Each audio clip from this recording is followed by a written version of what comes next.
ਸਤਿ ਸ਼੍ਰੀ ਅਕਾਲ ਜੀ, news Asia Punjabi ਦੇਖ ਰਹੇ ਹੋ ਤੁਸੀਂ ਤੇ ਮੈਂ ਹਾਂ ਕੁਲਵੰਤ ਸਿੰਘ। ਮੈਂ ਔਰ ਡਾਕਟਰ ਅਵਧੇਸ਼ ਪਾਂਡੇ ਇੱਕ ਵਾਰ ਫੇਰ ਇੱਕ ਨਵੀਂ ਵਿਚਾਰ ਚਰਚਾ ਦੇ ਨਾਲ ਤੁਹਾਡੇ ਰੂਬਰੂ ਹੋਏ ਹਾਂ ਤੇ ਅੱਜ ਦੀ ਜਿਹੜੀ ਵਿਚਾਰ ਚਰਚਾ ਹੈ, ਜਦੋਂ ਅਸੀਂ ਸ਼ੁਰੂ ਕਰਾਂਗੇ ਤੇ ਤੁਹਾਨੂੰ ਇੱਕ ਵਾਰੀ ਇਹ ਲੱਗੇਗਾ ਕਿ ਇਹ ਕਿੱਧਰ ਨੂੰ ਤੁਰ ਪਏ। ਇਹ ਡਾਕਟਰ ਔਰ ਇੱਕ ਪੱਤਰਕਾਰ ਇਹ ਕਿਹੜੇ ਵਿਸ਼ੇ ਨੂੰ ਲੈ ਕੇ ਤੁਰ ਪਏ। ਇਸ ਵਿਸ਼ੇ ਦੇ ਨਾਲ ਤਾਂ ਬਹੁਤ ਪੁਰਾਣੇ ਸਮੇਂ ਤੋਂ ਲੋਕਾਂ ਤੋਂ ਸੁਣਿਆ ਤਾਂ ਕਰਦੇ ਸੀ, ਪਰ ਇਹ ਵਿਚਾਰ ਜਿਹੜੇ ਸੀ ਉਹ ਐਂ ਲੱਗਦੇ ਹੁੰਦੇ ਸੀ ਵੀ ਯਾਰ ਇਹ ਤਾਂ ਤਕੀਆ ਨੂੰ ਸੀ, ਪੁਰਾਣੀ ਸੋਚ ਵਾਲੇ ਵਿਚਾਰ ਨੇ।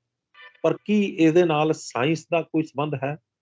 ਕੀ ਉਸ ਵਿਸ਼ੇ ਦੇ ਨਾਲ ਜਿਹੜੇ ਸਾਡੇ ਪੁਰਖੇ, ਸਾਡੇ ਜਿਹੜੇ ਬਜ਼ੁਰਗ ਸੀਗੇ, ਉਹਨਾਂ ਦੀ ਸੋਚ ਜਿਹੜੀ ਜੁੜੀ ਹੋਈ ਸੀ, ਕੀ ਉਹਦੇ ਨਾਲ ਸਾਇੰਸ ਦਾ ਕੋਈ ਸੰਬੰਧ ਸੀ?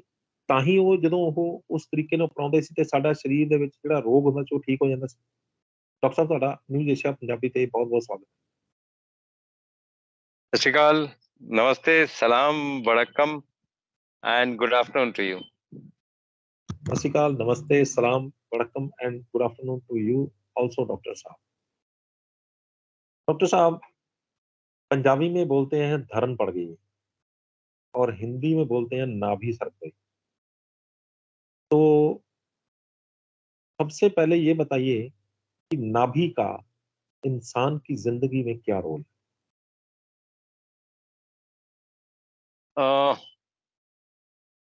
आपने एक ऐसा क्वेश्चन पूछा, इसका आंसर बड़ा सटीक होना चाहिए। मैं सोच रहा हूं कि इसका क्या आंसर दूं।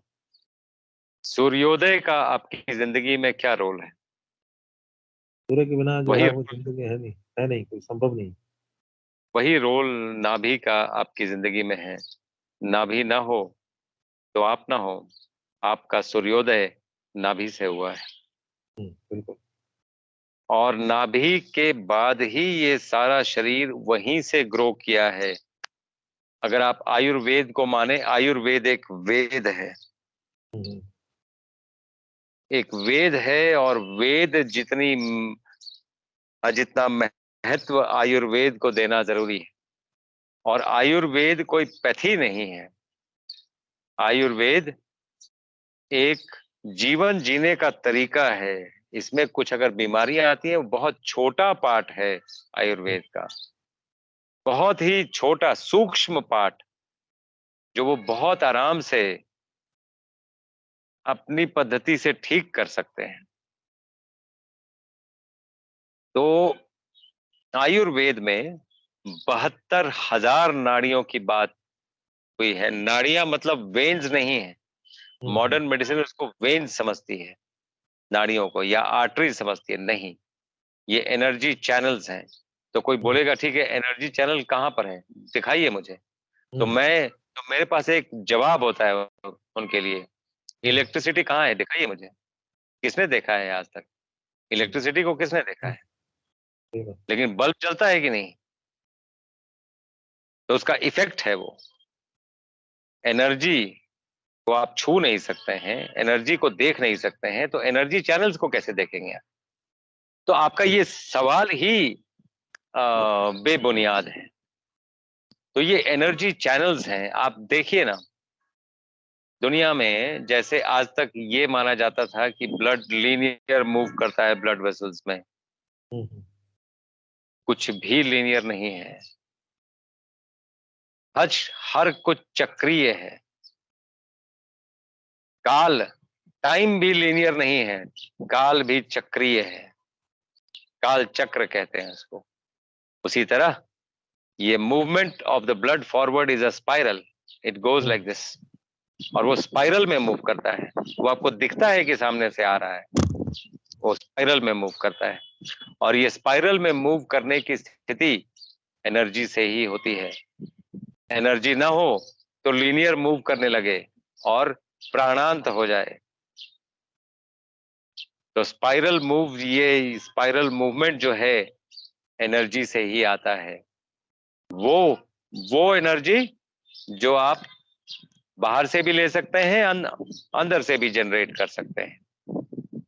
लेकिन ये 72,000 नाड़ियां ये मिलती आपके नाभि पे हैं। मैं आपको एक चीज पूछूंगा, जिन लोगों को इस बात पे विश्वास नहीं है, क्योंकि मॉडर्न मेडिसिन नाभि को एक वेस्टिजियल ऑर्गन मानता है, इसका अब कोई रोल नहीं है। हम्म, तो उनको एक बात का जवाब जरूर ये देना चाहिए कि आपकी नाभि में कॉटन कौन रखता है, कौन रखता है आपकी नाभि में कॉटन। कई लोगों को लगता है कि वो हमारे बनियान से लग जाती हैं, तो ठीक है, औरतें तो बनियान नहीं पहनती हैं, उनकी नाभि में कॉटन कहाँ से आता है? नहीं, उनके कपड़ों से लग जाता, इधर उधर हो जाता होगा, चलिए। तो जो लोग जंगल में रहते हैं, जो पत्ते पहनते हैं, उनको कहाँ से है, उनको कहाँ से आता है? कुछ ऐसे भी ट्राइब्स हैं जो कुछ भी नहीं पहनते हैं, उनकी नाभि में कॉटन कहाँ से आता है? अच्छा, ये बात मैंने आज पहली बार आपसे सुनी है, क्योंकि नाभि में कॉटन तो होता है, और मैं इस बात से हैरान होता, मैं भी ये सोचता था पहले कि शायद बनियान का जो रगड़ लगती है उससे उसकी वजह से वो कॉटन बन जाता है।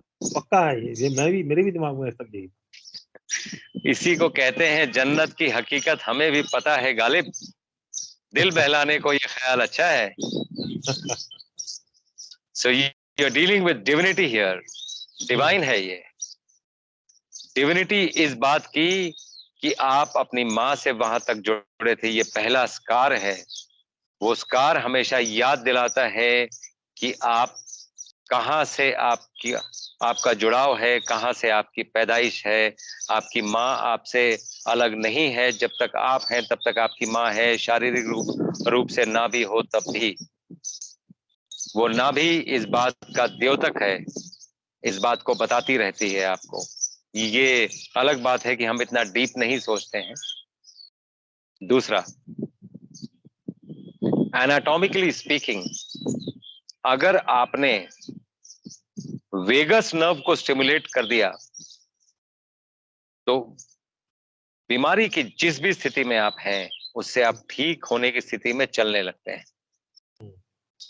वेगस नर्व पर जब हम लोग बातचीत कर रहे थे उस समय मेरे दिमाग से निकल गया था आपको ये बताना कि वेगस नर्व को स्टिमुलेट करने की सबसे सरल स्थिति है नाभि को स्टिमुलेट करना।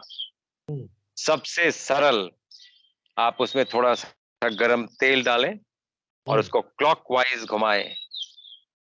कैसे, किसको घुमाई? तेल डाल के नाभि उंगली में को, उंगली को? अपने हाथ को 2 इंच के डायमीटर में ये रख के, ऐसे रख के दिखाऊं मैं, ऐसे रख के उसको क्लॉकवाइज, ऐसे अच्छा, क्लॉकवाइज घुमाएं। ओके। आप ये यंत्र को शुरू कर रहे हैं। यू हम्म, आर आप अपने एनर्जी चैनल्स को शुरू कर रहे हैं। आप देखिए, आप सरप्राइज होंगे अगर आपके लिप्स फट गए हैं, हम्म, सपोज, जी, लोग उस पर क्रीम लगाते हैं, जी, है ना, फिर भी वो ठीक नहीं होता है। जी, वो नाभि में तेल लगाएं और उसको चक्रीय क्लॉकवाइज डायरेक्शन में घुमाएं। आप देखिए 2-3 दिन के अंदर आपके लिप्स के अल्सर्स खत्म हो जाएंगे। अच्छा, अगर ये कोई डिप्रेस्ड है, डिप्रेशन है, और कोई ऐसी ऐसा असाध्य रोग है ये दिमाग का, आप ये करें, बहुत फर्क पड़ता है। आप करके देखें। अगर ये किसी को कॉन्स्टिपेशन है, वो ये करें, उनको बहुत फर्क पड़ेगा। अगर ये किसी को एनर्जी उनके बॉडी में नहीं है, उनको लगता है कि मैं पावरलेस हूं, एनर्जी लेस है, यहाँ भी दर्द है वहां भी दर्द है, वो ये करें, उससे बहुत फर्क पड़ेगा। हम्म, तो बात यह है कि आपने अपने एनर्जी चैनल्स चालू कर दिए, शुरू कर दिए। हम्म, तो ये एनर्जी चैनल का केंद्र बिंदु है। 72,000 नाड़ियां यहाँ पे कॉन्ग्रीगेट करती हैं और यहीं से चलती हैं। आप अगर देखेंगे, आप जब जो मणिपूरक चक्र यही होता है, आप अगर देखेंगे, आप जब ओम करते हैं, कभी गौर करिएगा कि वो आवाज आ कहां से रही है। हम्म, वो साउंड नाभि से उठती है। वो साउंड नाभि से उठती है, तो नाभि का जितना भी महत्व, जितना भी मैं बोलूं वो कम है, इतना महत्व है उसका। जितना मैं बोलूं वो भी कम है, जितना मैं समझूं वो भी कम है। और डिवाइन का रास्ता है ये, अगर ठीक से देखा जाए तो आपने अगर अपनी नाभि पे काबू पा लिया, अपनी जिंदगी पे काबू पा सकते हैं।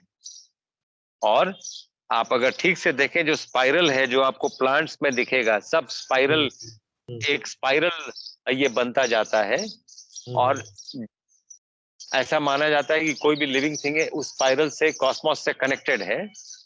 तो आप कैसे कनेक्टेड हैं? आपके बॉडी में स्पाइरल कहाँ है? वही नाभि है, सिर्फ वहीं पे स्पाइरल है, और कहीं स्पाइरल नहीं है। तो आप अपने नाभि से कनेक्टेड हैं, कॉस्मोस से। इसीलिए कई चीजें सांकेतिक होती हैं, जो समझने वाली होती हैं या ज्ञानार्जित करने वाली होती हैं। तो डॉक्टर साहब, एक बात बताएं, जो अक्सर मेरे दिमाग में आता है, क्या नाभि कोई अंग है? जैसे हमारा लीवर हो गया, जैसे आंखें हो गई, जैसे गुर्दा हो गया, जैसे दिल हो गया, क्या नाभि भी कोई अंग है, या फिर एक पॉइंट है और जहां से नाड़ियां जुड़ गई माँ के पेट से, वो नाड़ी आके खून खाना वाना जो आ रहा है उसमें से जुड़ गई, तो उसके आगे से सारा शरीर चला? अगर आयुर्वेद की माने तो जठराग्नि हम्म, वही होती है। हम्म, अगर नाभि की अग्नि कम हो जाए हम्म, तो आदमी डेथ की स्थिति में आ जाता है। अच्छा। जो लोग मरणासन होते हैं उनका हम्म, नाभि सबसे सबसे सबसे पहले शिथिल पड़ जाता है, और उनका नाभि बिल्कुल कोल्ड हो जाता है। नहीं तो नाभि हमेशा वार्म वार्म ये रहता है। एक तो वो आपके प्रश्न का उत्तर।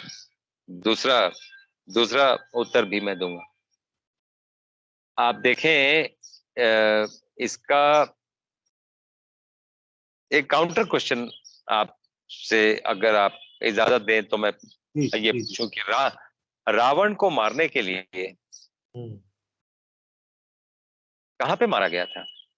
वैसे इनफैक्ट ये क्वेश्चन मैं आपसे पूछने वाला था फ्यूचर। तो रावण को मारने के लिए नाभि में जो है वो मारा गया था तीर को।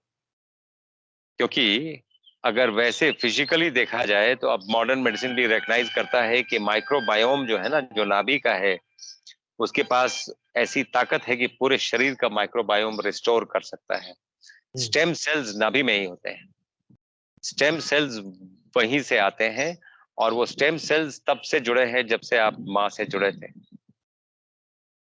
तो आपको चाहे वो आपकी माता हो या धरती माँ हो, हम्म, नाभि से जुड़ना जरूरी है उनसे।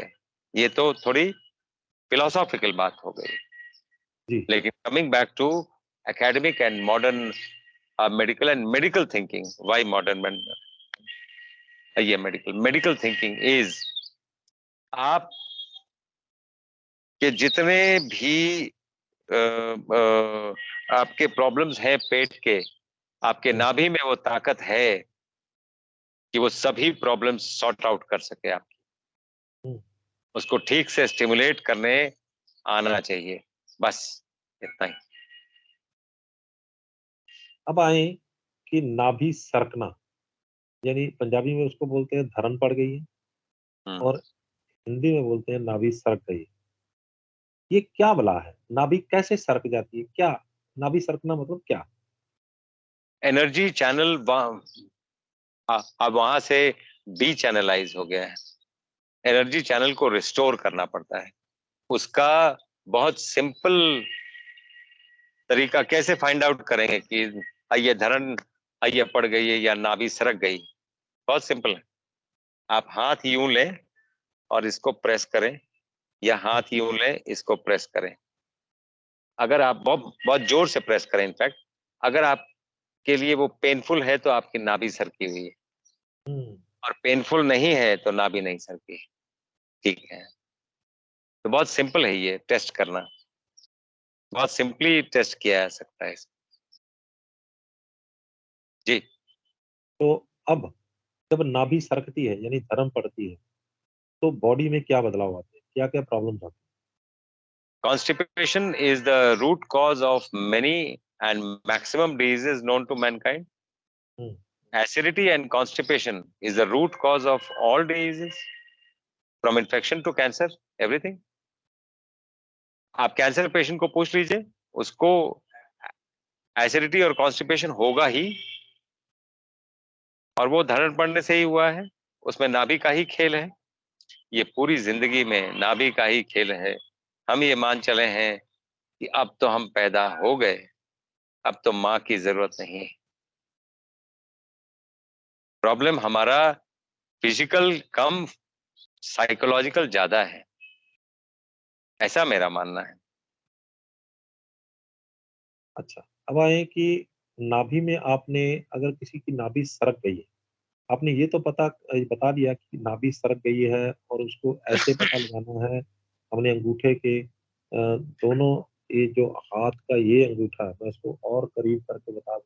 डॉक्टर साहब ने ये बताया जहाँ जड़ है, इसकी जहाँ जड़ हड्डी की जड़ है, इसको पकड़ के ज़ोर से दबा के देखना है कि अगर तो पेन ज़्यादा है, तो फिर समझ लो नाभि नाभि सरकी हुई है, अगर नहीं है तो वो नहीं सरकी हुई है। अब आइए डॉक्टर साहब, पता तो चल गया कि नाभि सरक गई है, अब उसको अपने स्थान पे लाना है, वो कैसे? वो भी बहुत सिंपल, वो भी मैं आज बताऊंगा। आप घर बैठे ही आप कर सकते हैं। आप अपने सभी फिंगर के टिप्स को, जो पंच महाभूत को रिप्रेजेंट करते हैं as far as Ayurveda is concern, उसको ठीक से प्रेस करिए, जोर से। जोर से मतलब थोड़ा दर्द होना चाहिए, और आप देखेंगे कि ये दर्द चला जाएगा आपका थोड़े हुँ, टाइम में। आप उसको तब तक करते रहें जब तक आप ये प्रेस करके देखें कि दर्द गया कि नहीं गया। अगर हुँ, दर्द चला गया, दैट मीन्स आपका अधरण ठीक हो गया। नाउ एक द बार फिर एनर्जी चैनल इज बैक। एक बार फिर से इन सभी जो ये फिंगर टिप्स हैं, फिंगर टिप्स टिप्स, को प्रेस करना है, ज़ोर-ज़ोर से प्रेस करते हैं? जोर से, बहुत जोर से। कितनी बार? भगवान की स्थिति है ये। भगवान, भ से भूमि, हुँ, ग से गगन, हुँ, व से वायु, अ से अग्नि, और न से नीर। क्या बात क्या बात भगवान, भगवान क्या की बात स्थिति है ये। क्या बात! मतलब पंचभूतक शरीर का आपने पूरा विश्लेषण भगवान के रूप में कर दिया। जी। तो इसको दबाने से हमारी जो नाभि सरकी हुई है, वो ठीक होने लगती है। कितनी देर हमें ये करना पड़ेगा, कितने दिन करना पड़ेगा उससे ठीक हो जाएगी या कुछ घंटे? नहीं नहीं, ये तो 1 2 3 मिनट में ये ठीक होती है। अच्छा, लेकिन वो एनर्जी को इतना टाइम नहीं लगता है मूव करने में। लेकिन मैंने तो जो देखा है, वो नाभि जो सरक जाती है उसको ठीक करने वाले वो आदमी को क्या उल्टा-सीधा लिटा कर उसकी टाँगें खींच रहे हैं, उसकी बाहें खींच रहे हैं, उसकी हड्डियाँ मरोड़-मरोड़ रहे हैं। मैं आपको सिंपल तरीका, हमारा मुहिम ये है कि हमारी वार्तालाप देख के कुछ लोग अपने आप को हेल्प कर पाए, वो ठीक हो पाए, और 2 लोगों को हेल्प करें। हम इस मुहिम में चल पड़े हैं। दूसरे भी अपनी कोशिश कर ही रहे हैं, अपने तरीके से पेशेंट को ठीक करने का ट्राई कर रहे हैं। कितना हुँ, सक्सेसफुल है, कितना नहीं है, हम मंदबुद्धि लोग, हम कैसे कमेंट कर पाए उन पे। वो अपना करें, वो ऐसे करें। मैं आपको बहुत सिंपल तरीके बता रहा हूँ, इससे बड़े आराम से हो जाएगा। अच्छा डॉक्टर पांडे नाभि में आपने तेल डालने की बात की है, तो वो तेल कौन-सा होना चाहिए नंबर 1? क्या उसके ऊपर भी जैसे वो आटे का वो एक वो दीवार सी बना के उसमें भर लेना है, वो करना है या फिर उसको लेट के सीधा लेट के पीठ के बल उसके ऊपर बस जितनी नाभि है उतना-उतना तेल भरना है? अ, मैं आपको, चूंकि आपने पूछ लिया इसलिए मैं आपको बताऊं, नॉर्मली मैं बताता नहीं हूँ। हम लोग कोशिश कर रहे हैं कि क्योंकि इसमें कंफ्यूजन बहुत ज्यादा है कि कौन सा तेल लगाएं, कौन सा ना लगाएं, ये ना लगाएं, वो लगाएं, कोई ये कहता है, वो कहता है। हम एक खुद ही डेवलप कर रहे हैं तेल, जो नाभि में ये मतलब लगाने के लिए दिया जाएगा, वो आप ये लगाएं और उसको चक्रीय वे में क्लॉकवाइज ये घुमाएं और आप देखें खुद ही रिजल्ट। तो लेकिन the best oil that should be is either कच्ची घानी का कोल्ड प्रेस्ड ऑयल, चाहे वो सरसों का हो चाहे वो नारियल का हो, दोनों इक्वली गुड है। तिल का भी तेल लोग यूज करते हैं। प्रॉब्लम ये है कि तिल का तेल जितना मार्केट में मिलता है उतना तिल होता है, उतना ऑलिव दुनिया में होता है, जितना ऑलिव ऑयल बिकता है उस पर क्वेश्चन मार्क। इसलिए मैं नहीं बोलता हूँ यूजुअली, क्योंकि ना हमने जब हेल्थ देना है तो बेवकूफ नहीं बनाना है। हमारा हमारा प्रयास ये है कि पेशेंट ठीक हो कम वॉट में। अगर आपको बनाने में कुछ ज्यादा पैसे लग गए हैं, आप पेशेंट को बोल सकते हैं कि इसमें कुछ ज्यादा पैसे लगे हैं, हमारा ये ये है। आपको कोई नहीं बोलने आ रहा है कि नहीं आप ये ना करें, लेकिन हमारा प्रयास ये हो कि पेशेंट एक बार हमें छुए और वो ठीक हो। हम सुबह उठ के हमारी प्रार्थना भी यही होती है। तो तेल में बहुत कंफ्यूजन है, इसलिए मैं ये आपको एक नटशेल में बताया, but we are coming up with something जिसमें सभी कुछ हो, वो एक ऐसी चीज हो जो कोई भी यूज करे और उसको इफेक्टिव। जी। तो डॉक्टर पांडे, जो नाभि सर की होती है जब धर्म पड़ती है, तो जो धर्म ठीक करने वाले होते हैं वो अक्सर जब ठीक करते हैं आड़ा टेढ़ा करके बंदे को खींच खींच के और ऊपर से मुंह से चीखे निकलवा के, तो उस वक्त वो कुछ वो भी करके जाते हैं, परहेज भी बता के जाते हैं। तो इसमें भी क्या आप भी कुछ परहेज बताएंगे कि नाभि सर की हो तो उसका परहेज करना चाहिए? नहीं नहीं नहीं, मैं तो ये बोलूंगा कि आप अगर बिल्कुल नॉर्मल है, आपको कोई प्रॉब्लम ये नहीं है, तो 4 से 5 लीटर पानी पीना ही चाहिए। हम्म और वो पानी कई तरह का हो सकता है, सिर्फ नॉर्मल पानी नहीं, नींबू पानी भी हो सकता है, हल्दी पानी भी हो सकता है, हम्म जीरा वाला पानी भी हो सकता है, कई तरह के पानी हो सकते हैं। और 2 ही बार खाना खाएं। और जो जो आप एक बार खाएं उसमें 50% अनकुक्ड हो, 50% कुक्ड फूड हो। ये कॉम्बिनेशन बड़ा सिंपल है और बड़ी सिंपली जिंदगी चलती है, उसमें कहीं कोई समस्या नहीं होती।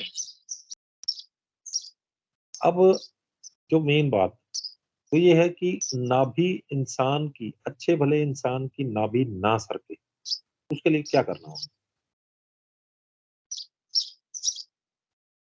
यम, नियम, आसन, प्राणायाम, प्रत्याहार, बस यहीं तक जाने की जरूरत है। धरण, ध्यान, समाधि वो तो योगियों का खेल है। यम, get up at the same time every day in the morning, नियम से सारा कुछ करें। प्राणायाम करें ताकि आप अपने एनर्जी चैनल्स को मेंटेन करें। हम्म, अ, अ, अ, यम, नियम, आ- आसन, आसन छूट गया था। ठीक से हम्म, बैठ जाएं और इस स्थिति में बैठे कि आपका स्पाइन बिल्कुल सीधा हो, स्पाइन में कहीं कोई वो ना हो। और उस स्थिति में बैठे, चाहे जमीन पे बैठे, और आप लंबा सांस लें, लंबा सांस आइए छोड़ें, प्राणायाम करें और प्रत्याहार 1 बार हफ्ते में करें। प्रत्याहार मतलब बाहर से आहार न लें, अंदर से आहार लें। प्रत्याहार इज ऑपोजिट ऑफ आहार फ्रॉम आउटसाइड, फास्टिंग यानी। फास्टिंग। तो ये चीजें आपका नाभि बिल्कुल सेट रखेंगी और जिंदगी भी सेट रखेगी। डॉक्टर पांडे, अच्छे भले इंसान की नाभि जो है वो मतलब क्या वो, उसके पीछे क्या कारण रहते हैं? क्या कुछ खाने में भी कोई इस तरह की प्रॉब्लम आती है, या कुछ हम लोग उल्टा सीधा हम लोग, जैसे आपने बताया कि बैठने से भी सीधा बैठना है, हमने रीढ़ की हड्डी को सीधा रखना है। कुछ पोस्चर भी ऐसे होते हैं जिसकी वजह से नाभि सरक सकती है। बिल्कुल, बिल्कुल। आपने सभी बातें आपने जितनी भी बातें बोली सभी सच हैं। हुँ, आप देखिए ना हम इतना खा रहे हैं, इतना खा रहे हैं, इतना खाना रिक्वायर्ड नहीं है ज़िंदगी में, एक तो वो। दूसरा हम ऐसे करके बैठ जा रहे हैं। हुँ। हम मतलब हम कैसे हो गए हैं? हमें बिल्कुल सीधा बैठना चाहिए, वो हम कभी बैठते नहीं हैं। बच्चे जब ये खड़े भी होते हैं दीवार का सहारा लेके ऐसे टेढ़े हो जाते हैं, पता नहीं क्यों। उनको सीधा रहने में उनको लगता है कि उनको बॉडी का सपोर्ट चाहिए, सीधा तो रह ही नहीं सकते हैं। इसलिए इन इन बातों के लिए बुद्धिज्म फॉलो करना बहुत जरूरी है। वो स्टूल पे बैठते हैं और किसी बुद्धिस्ट को जो एक्चुअली बुद्धिस्ट होगा आपने कभी भी झुका हुआ नहीं देखा होगा। दलाई हुँ, लामा से लेके आप ये देख लें, बिल्कुल सीधे खड़े होते हैं वो और बिल्कुल सीधे बैठते हैं वो, क्योंकि उनका स्पाइन बिल्कुल सीधा होता है। वो बैक रेस्ट यूज ही नहीं करते हैं। अगर सीईओ भी होगा किसी कंपनी का बुद्धिस्ट तो स्टूल पे बैठा होगा, बाकी लोग सामने चेयर पे बैठे होंगे, वो उनके सामने बैठा होगा लेकिन स्टूल पे बैठा होगा। कभी आप देखिएगा, गौर करिएगा, ये गौर करने जैसी बात है। तो कुछ खाने में ऐसी चीज़ें जिससे हमें सरकी हुई नाभि जो है वो ठीक हो जाए, जो रसोई में मिल सकती हो?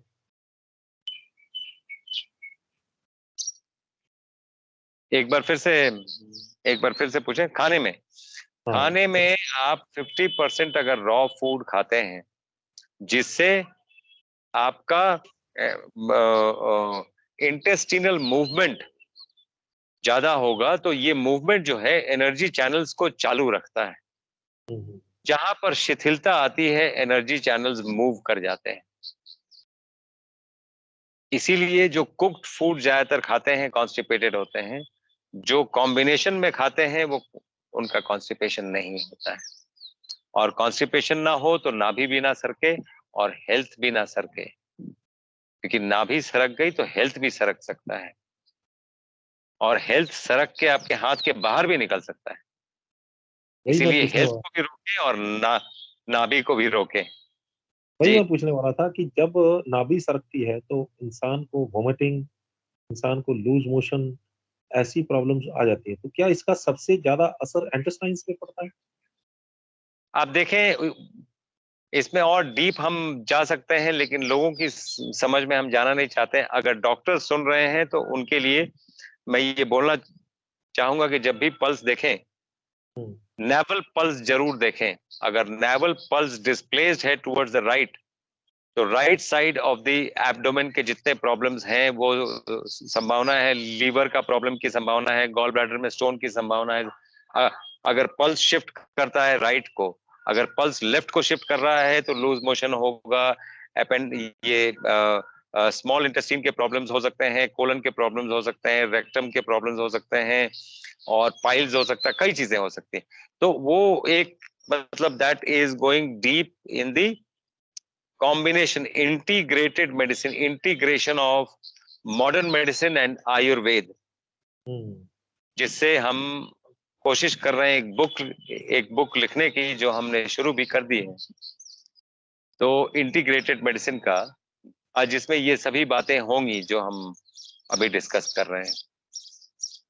जी। डॉक्टर पांडे ये चिकित्सकों के लिए होगी जी। जी, तो डॉक्टर पांडे इस वादे के साथ कि अगली वीडियो हम पल्स डायग्नोस के ऊपर बनाएँगे, मैं आपसे विदा लूँगा। आपके बहुत-बहुत धन्यवाद करते हुए। थैंक यू कुलवंत जी, जरूर जरूर। क्योंकि पल्स डायग्नोस एक ऐसी पद्धति है, एक ऐसा तो आज से पहले मतलब हज़ारों साल से हकीम लुकमान की बात अगर करें तब से जितनी भी बीमारियाँ थी, अभी जो लैबोरेटरीज़ और जो रेडियोपैथी और जितनी भी चीज़ें हैं, ये तो अभी स्टार्ट हुई हैं। उससे पहले तो पल्स डायग्नोस करके ही जो है वो बीमारियों का पता लगाया जाता है। तो उसके ऊपर अगर जानकारी लोगों को मिल जाए, तो मुझे लगता है कि ये सबसे बड़ी बात हो। जरूर जरूर। इनफैक्ट वर्कशॉप्स भी किए जा सकते हैं, जो मैं देखता हूँ कई आयुर्वेदिक डॉक्टर्स को भी पल्स डायग्नोसिस नहीं आता है और वो भी सीखना चाहते हैं। कई लोगों ने हमें कांटेक्ट भी किया है, तो एक वर्कशॉप भी रखा जा सकता है जहां पर ये सिखाया जाए कि पल्स डायग्नोसिस करते कैसे हैं, उससे क्या क्या चीजें देखते हैं और क्या क्या नहीं डायग्नोज कर सकते हैं पल्स से।